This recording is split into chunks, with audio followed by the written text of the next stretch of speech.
everybody, and welcome to the Masters of Real Estate. My name is Mathew Owens, and today I have a special guest on the line here, Derek Peterson, a good friend of mine that actually hates the government just as much as I do. So that's one of the biggest reasons we get along is, the hatred for theft in our economy and based on the government. So, this show is not about that, though. This show is about real estate and entrepreneurship and how to be able to create financial freedom in your life through real estate. And that's one of the coolest things that I think Derek has been able to do is create the business the way he wants it so that he can live the life the way he wants to live by traveling and not having those home connections, being able to travel the world and do what he wants to do with his time. So Derek, thanks so much. I appreciate you coming on.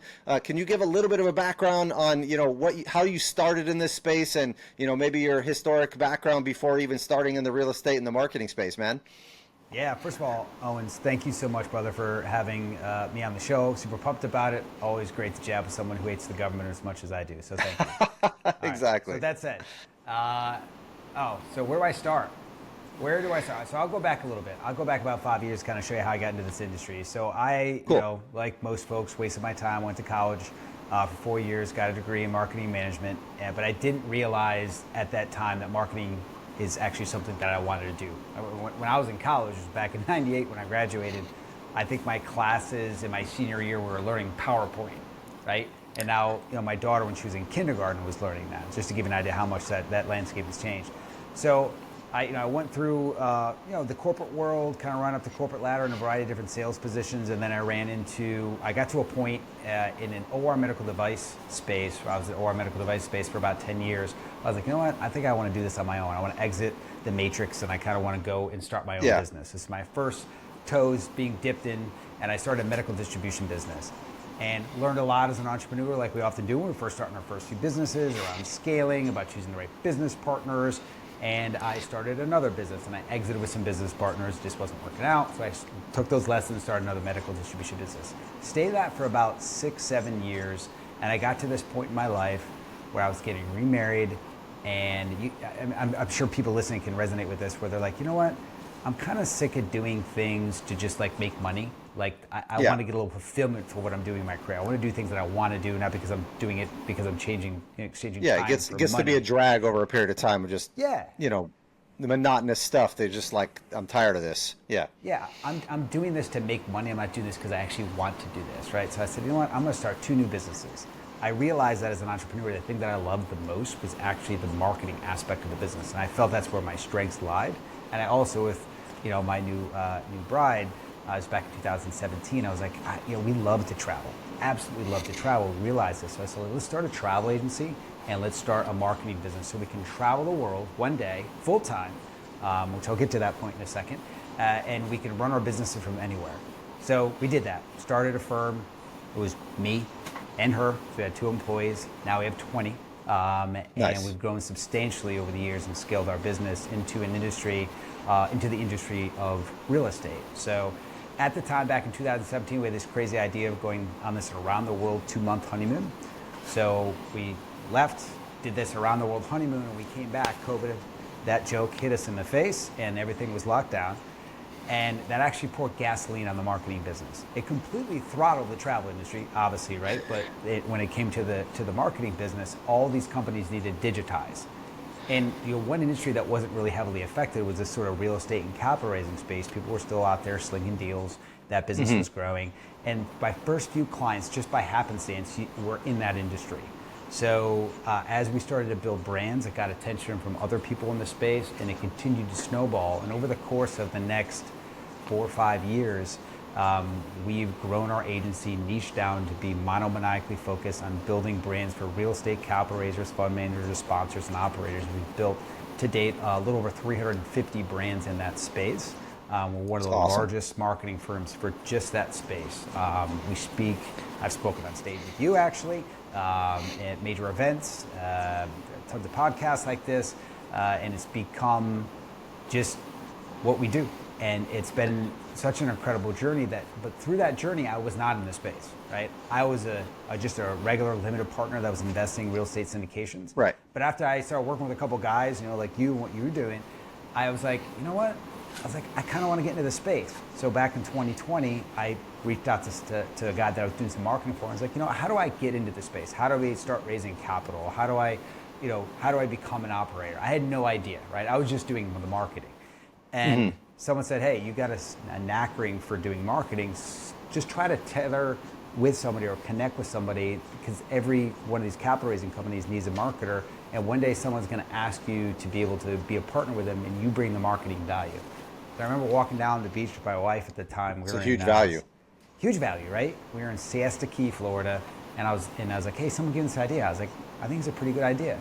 She's like, yeah, oh, well, F it, let's go for it. She's like, okay. Yeah. So the universe aligned. Literally a couple months later, we started a capital raising business. I had a couple partners, and we raised capital for other reputable sponsors and operators, some not so reputable. Learned some lessons there, got a few licks, and we raised about $20 million over the course of a few years. And that business, it sat like second, third position with my partners, and I felt that I wanted to take this business to the next level. So we decided to just kind of let that fizzle, and I had an opportunity to partner with somebody. Now, having built hundreds of brands in the space, had a lot more experience, had a lot more licks under my belt.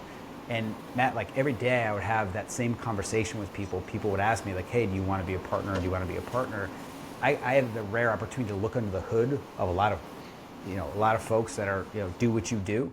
Right. And many of them, I would not want to work with if a gun was put to my head. Yeah. the underlying circumstances and structures and systems and operations, when you start to see that, you realize a big chunk of the operators do not have that stuff dialed in to be able to be successful long term. And if they grow too fast or make one mistake, they're going to take a massive hit, so will you and your reputation, which, man, if anything has cost me money, it's been the worst, bad partners and working with the wrong people, right? And whether that's a contractor or another, operator that I work with or anything like that, it really, is one of the biggest risks out there to be able to mitigate. So the fact that you're able to see that before you even start is pretty cool, It is pretty cool, man. And it was like a superpower I didn't even know that I was going to have exposure to in the beginning. I just, I took it for granted until said time where I finally connected with somebody who's now become my partner in real estate.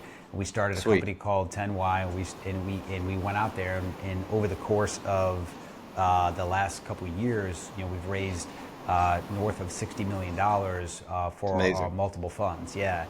And that superpower that I discounted, which is the fact that I have access to all of these capital allocators and capital raisers, and I get to look under the hood and see who maybe is fit to be a good partner to raise capital for us, and who's not, allowed me to kind of go out and pick my own kickball team, right? So, leveraging that resource, building those machines for them, and then helping them jump in the driver's seat with them and drive those machines allowed us to raise a lot of capital on the real estate side, and allowed me to kind of bring this story full circle, create a different lifestyle for myself and my family and my wife. Now being an empty nester, my wife and I had that affinity and love for travel.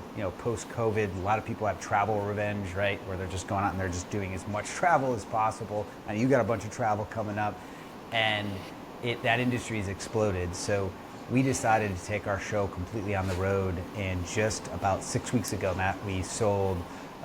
It took us a year to make this happen, to create all the systems, the processes, the plan, and execute. So we sold all the possessions, cars, everything we own. We had a lot of stuff, and we reduced our life down to a carry-on and a backpack, and we're now living full-time nomadically on the road as full-time digital nomads, running multiple businesses. And working half the time, a third of the time actually, of what I used to, and really enjoying and having balance in my life. So it's been a journey, man. It's crazy to even tell that whole story from front to back.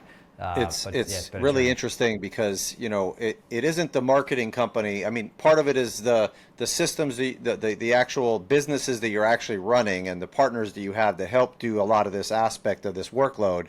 But the fact that what got you free was being able to document the processes and procedures and delegate the responsibilities to different parts of the companies to be able to actually create that freedom in your life, which is one of the things most entrepreneurs don't actually do. I know I struggle with it just like everybody else does to a degree. And the more you learn, the more you realize, offloading these things is really, really important. I just finished reading a book called Who Not How and Buy Back Your Time by Dan Martell, which is really an interesting I just read it. structure. Yep. Right. You realize here's all the points in my mind that are, stopping points or brick walls or emotional disconnects that I'm having to be able to offload workload, off of your plate and things like that. Just simple as answering emails and things like that is just, a lot of extra work, right? You could spend 3-4 hours a day, if not all day, on emails sometimes if you're moving projects forward and involved in too much stuff, right? And so being able to do that is the key. I say a lot, accounting is the backbone to business because it shows you the numbers, but marketing is the lifeblood to business. It gives you the actual revenue that comes in for that business in the first place. And so that's a major benefit having you on the team from a marketing standpoint, because you realize, like, without those calls coming in, without the capital being raised, without the deal flow coming in, you don't have a business in the first place, right? And so how did you be able to structure that with these other people to where, hey, are you responsible for all the marketing systems, and are you helping other people out there raise capital and showing them, hey, this is the systems and structures you need to put in place to be most efficient for your capital raise aspects for your capital raise partners? Or how did you go about, that educational system to set them up to be able to help you raise for your projects? Yeah, so the relationship that I have with my partners, so there's sort of two sides of the coin, right? So I have my clients for the marketing firm that they pay a fee for service. We come in, we set up all their branding, their website, the front end, the back end, the email nurture sequences, awesome. Everything they need to completely run that entire system. So we build the car, right? And then we hand it back to them and teach them how to drive it. For my partners in real estate, where I'm actually a equity shareholder in the organization, the value that I bring to the table is sort of twofold. So and one sort of feeds the other, which is completely just taking all of the marketing efforts off the table. So anything related to marketing for the Handle business, all of that. All of that. So the same stuff you would pay for, it's a lot. It's sweat equity, right? And perfect. That was the initial discussion with my partner when we first started. And then I was like, well, wait a second. I'm like, if I'm doing all the marketing, that's the means goal to the end goal. The end goal is to raise the damn money and get in the bank account, right? That's what the marketing is for. So I was like, just give me that. I was like, I'll do all the marketing, and I'll go find the money, because I think I can go tap into these folks. Because you can get straight retail capital from your outbound marketing efforts, and it's cheaper capital than working with an allocator, a fund manager, or whatnot. Right. Both are great, right? This is more long term, right? Doing the marketing efforts and building the funnels and all that, and you got to do it. And it's part of the nurturing system of your own client base and things like that you're bringing in from capital investors versus capital partners that bringing capital to the table for different reasons. Exactly. So what's cool is that because we spin so many of these plates up and we create all these capital allocators and build those machines, it just made sense to me. It's just an aha moment. Years ago, I was like, well, wait a second. Instead of me going out there and trying to find 30 million at 100,000 a pop, that's 300 investors. I was like, what if I go and get 10 allocators that can each bring in 30 investors? I'm like, to manage those relationships is a lot more simplistic. And I've been a capital raiser. I know the pain that they go through, the things they struggle, and the things they want on that side of the fence. And now wearing the operator hat, I know the frustrations of capital raisers and of capital raisers of operators. So how do you build those systems and processes between the two of you to ensure everyone also has a good experience, just like your investor would have a good experience? Like I think Right. that's It's interesting because the amount of work that those capital allocators do is significant when you're talking about, the communication with clients and, the back and forth there and, like going through and all the due diligence that they do on the project and things like that. And so you start to see the benefit of utilizing them just from a workload standpoint, alone is really interesting. And you're able to go through and take this structure you've built, which is the most interesting part about your story here, is being able to actually get rid of all your stuff and travel the world. And you said a backpack and a carry-on. I'm like, whoa, that is a hard thing to do, to get rid of that much stuff, to be able to say, look, it's all gone. Yeah, and I think I saw you posting, you got rid of your car, you sold your house, all that kind of stuff, and literally just said, we're done. We're going to go travel the world right now. And how does your journey taken you, and how are you adjusting to that life of travel? Because I think a lot of people think that they want that, right? But then at the end of the day, it's a lot of moving parts. Are you staying there for 2 weeks at a time? Or are you staying there for a month at a time? How are you coping with that back and forth? And how was that journey, that pain to get rid of all your stuff like that and go through that? It's probably exciting, but at the same time, like, I could imagine that was uncomfortable. all right. So let's talk first about how we got out, how we exited, right? So there's a lot to unpack there. So how did we go from, I mean, you probably saw the stuff on Facebook. We had 3 kids, we had 6,000 square foot house. We had multiple cars. We had all the stuff in that house that was just now too big for us. And we're in the process of finishing our basement and adding that additional square footage down there. And my wife and I were like, what the hell are we doing? Like, why? I'm like, we live in a tenth of this place. I'm like, we don't need all this space. This is dumb. And yeah. I watched some YouTube videos and started reading some things about minimalism. And it always seemed really dumb to me because we live in this American culture where you're like, your measuring stick is like how much shit you got, right? So I was like, I'm just going to get more stuff, right? And I fell for it. I did it. I bought the big house and the cars. Yeah, and we all stuff, do. And right. We all do, right? And we think it makes us happy. And then you go and you get all that stuff, and then you're like, it doesn't make me happy. Right? Happiness can. You actually feel trapped by your stuff at that point, because you're like, you don't need it. It's like stuff you just don't need to be happy. So it's really interesting. But you said something very interesting there, Matt, which is you feel trapped by your stuff. When I read that minimalism blog and I watched the videos because it started to intrigue me, someone made a good point. They're like, when you have a house, you have the maintenance of the house. You go, or who's mowing the lawn today? Like, my wife's yelling at me just because I didn't put my dish, in the dishwasher, and then it's like, okay, I had a nice car, I had a Maserati, right? I'm like, well, I gotta park that over in the corner, and then I gotta worry the brakes are, oh my god, the brakes are this much, and then you get a nice watch, and you're like, oh, if I wear this watch tonight, what if I scuff it? So like all these material possessions that have value to them and have maintenance to them, they all collectively, you stack them up, and they all take a little bit of energy away from you, right? And I remember that because I'm gonna come back to that in a minute.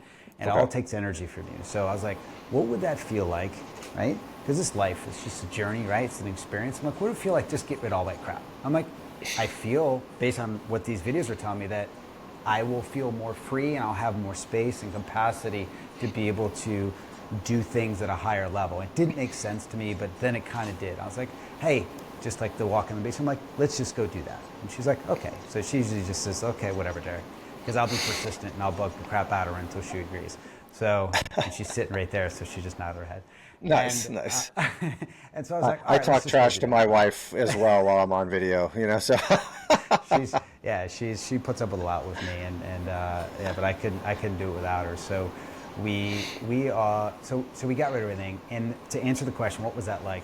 As I would sit there, she sold everything. I was too busy trying to expand and the business and create almost systems and processes to buy back my time there, hiring an assistant, buy back my time, Dan Martell, putting in different tech stacks, hiring staff, creating systems and processes. I was head down on that. I was like, you sell all the stuff, right?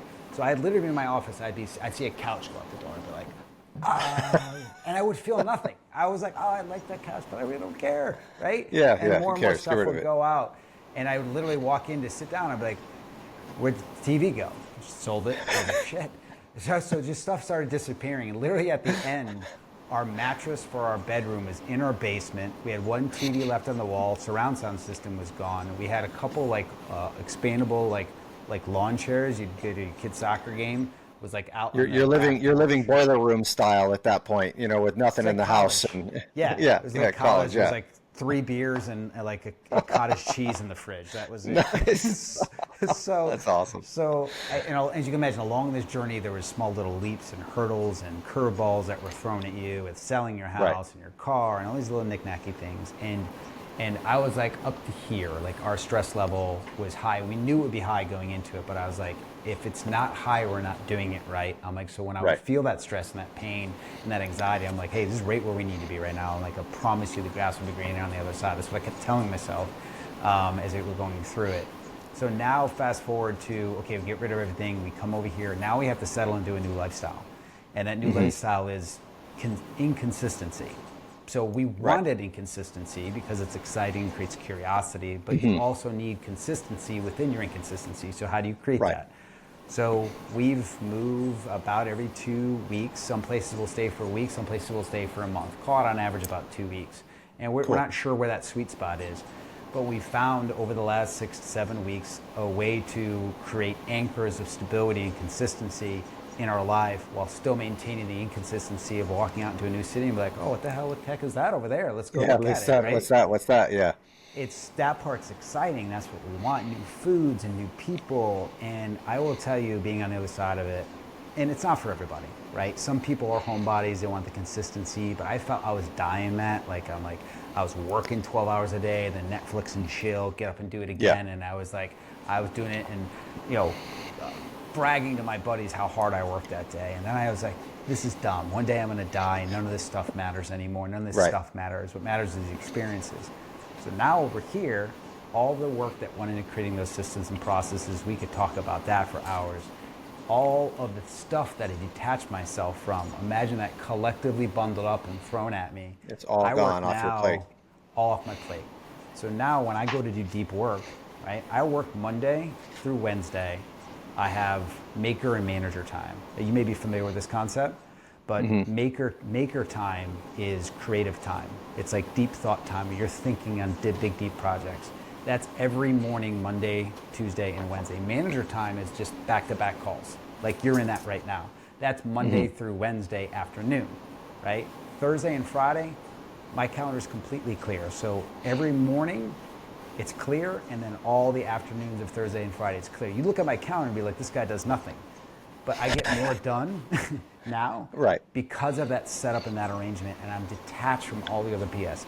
Cable bill, mortgage, car payment, like who's mowing the lawn. All the household responsibilities are pretty much gone and off your plate. You don't have to take care of all the stuff and deal with the yard or deal with other little things in the household or all that stuff, which is awesome. I mean, to be able to just releasing those things alone is like a full-time job or a half a work day worth of job, And so that's pretty awesome to be able to do that. And, looking at the way you've built this, it all comes down to those processes and procedures to be able to one by one take those things off of your plate and set up those systems to be able to do that. And I think that focus time that you're talking about, that on Mondays and Wednesdays in the morning time when you go do that, or each day when you go do that, the time you take to document those aspects and deep dive, think about how do I change that to a little bit better of a situation for me from my time standpoint and buy your time back in those ways is the key to all of it. And it's a consistency associated with doing that, not just,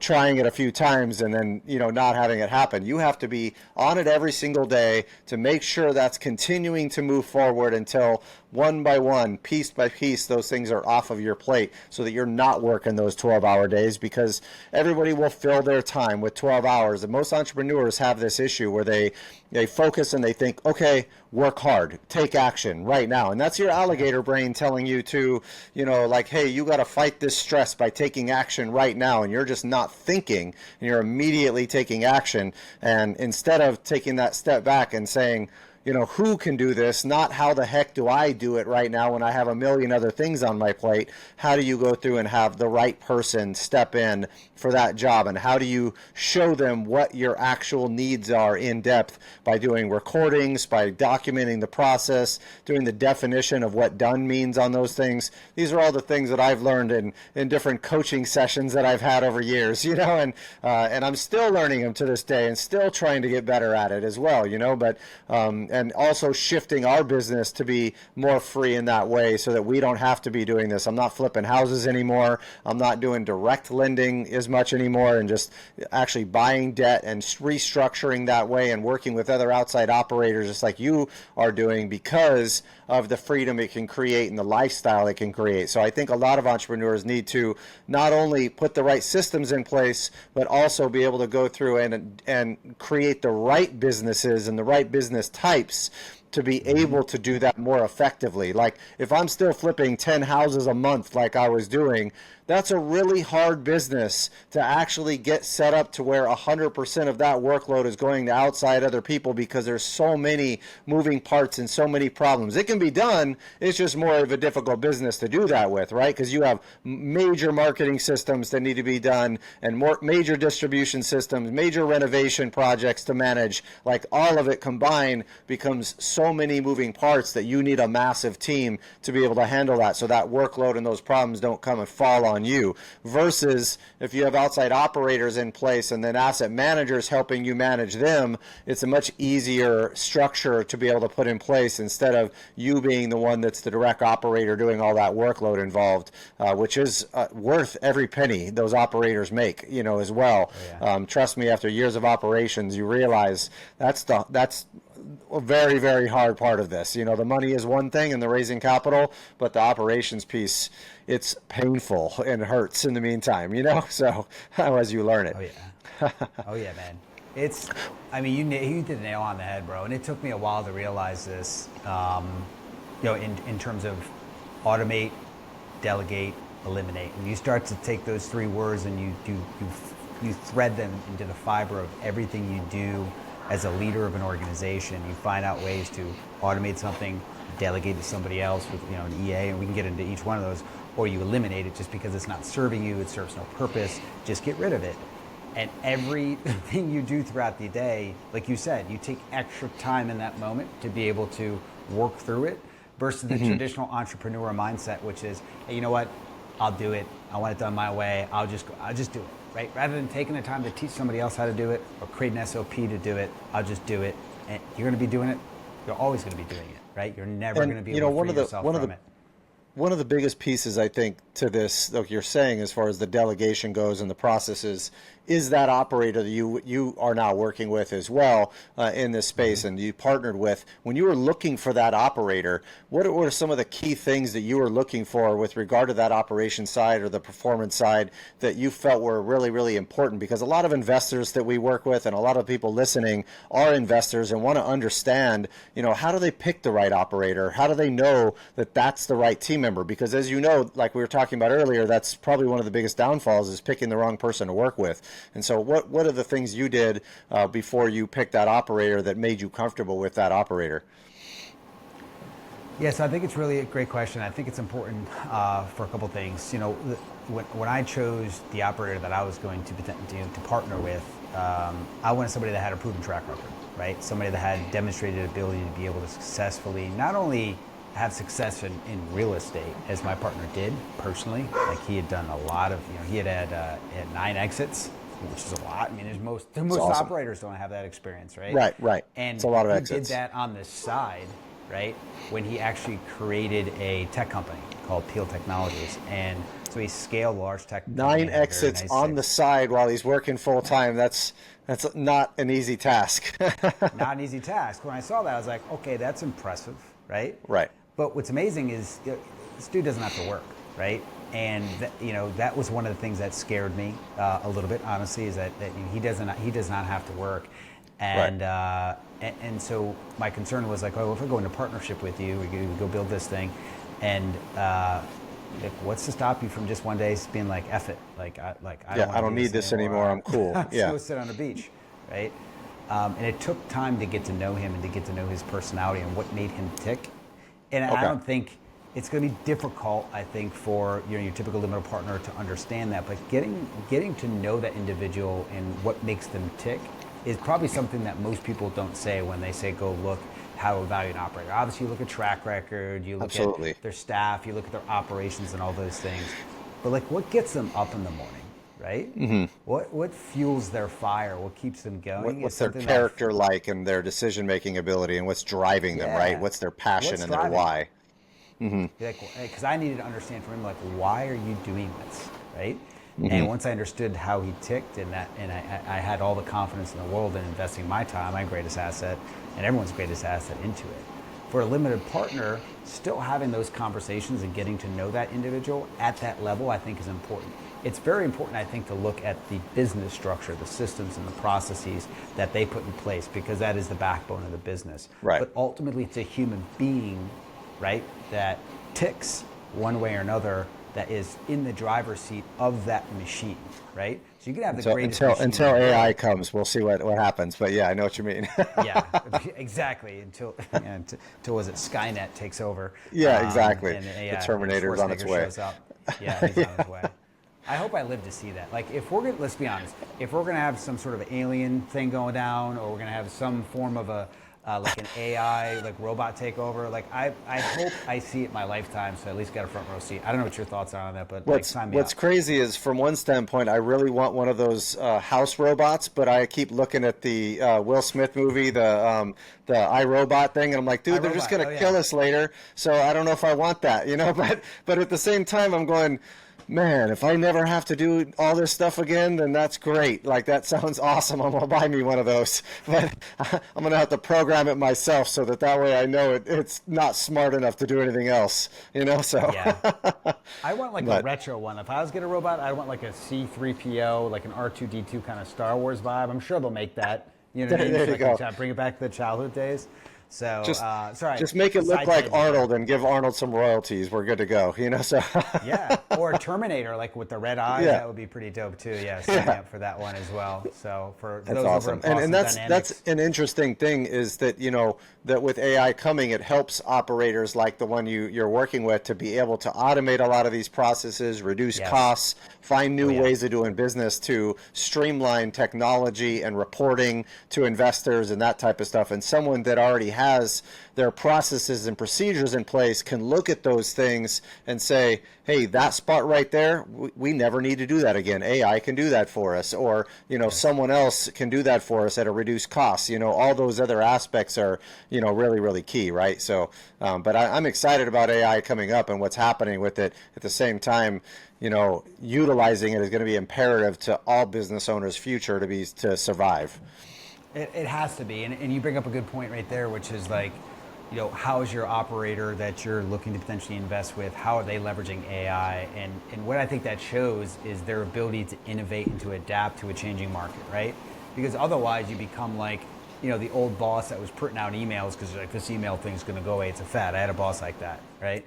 So, because there's going to be technology, there's going to be changes in the industry. It's only going to accelerate. So I think you bring up a great point, which is, how is your operator going to innovate through the changing landscape that's going to be at like rocket speed? Not only just with AI, but like just other aspects of their business. Like, what's their capacity to innovate and adapt? Yeah, I think one of the things that I'm looking at doing is hiring a full-time AI consultant to be working with us in our business, to look at every aspect of our business, to automate every piece we potentially can. And it also will keep us up to date on new technologies and tools and strategies that we can be implementing, because it's like you said, it's happening so fast. It's almost like you need a full-time teacher at all times to tell you what new things are happening. And it's not like you as a business owner is going to have the time or the bandwidth to go through and be the one that learns all of that. You need to be able to understand the capabilities of it, but at the same time have somebody else that really specializes in it to implement those strategies, because it's not going to be possible for every business owner. You think Warren Buffett is going through and understanding every piece of AI? He's like hire somebody to help with all of that, multiple teams to do that, in every aspect of the business. So really interesting structures and strategies coming up. So, and we'll Yeah, see man. how that affects the real estate business and the marketing business. We've seen so much happening in the marketing space with it alone. I read Oh my somewhere that gosh. something like 50% of the content online now is already AI 58. generated. Is it 58? Really? 58. That's 58. I insane just to me. 58% of it is coming from AI, which is nuts. And to your point, I think every organization, if you don't hire a CAI, Chief of Artificial Intelligence, COAI, a Chief of Artificial Intelligence, to your just what you just said there, Matt. That's probably one of the most crucial, C-level positions within an organization because it's moving so fast. You have to have somebody on it just Just 24/7, nonstop that loves this stuff that's nonstop. on it all the time. Yeah, that's crazy. Yeah, Well, yeah. this has been an awesome conversation. I really love talking to you about this stuff. I was trying to figure out a way to turn this back into I hate the government content, but I Let's couldn't go. get there just yet. We're talking about all this stuff. I think the government's trying to put an AI commission in place or regulate it. So maybe that's how we go there. But anyways, so maybe they should. We'll see. I don't know. I don't like the Yeah, government maybe having they control should. of anything really. So but anyways, so well, thank you very much. If people want to work with you on either the real estate stuff or become a potential client on the marketing side, what's the best way to reach out to you for this? And also, I definitely want to give a plug to your podcast as well that you have with your wife. So I'd love to know more about those things with you real quick.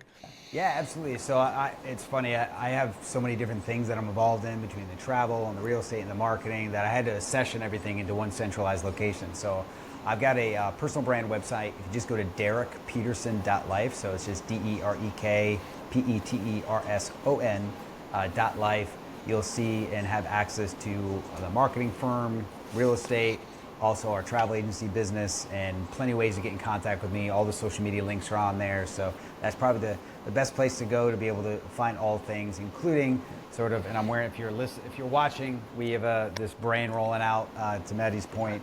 It's a YouTube page that my wife and I are doing together. She's actually sitting next to me right now working on like labeling videos that we've been shooting while we're away. But we want to Nice. sort of capture our life, a life of freedom, a life of richness that comes through investing, that comes through good financial decisions and creating good businesses, but the richness of experiences, the richness in eating good food and traveling, like redefining what rich is. Creating the And life you also want, right?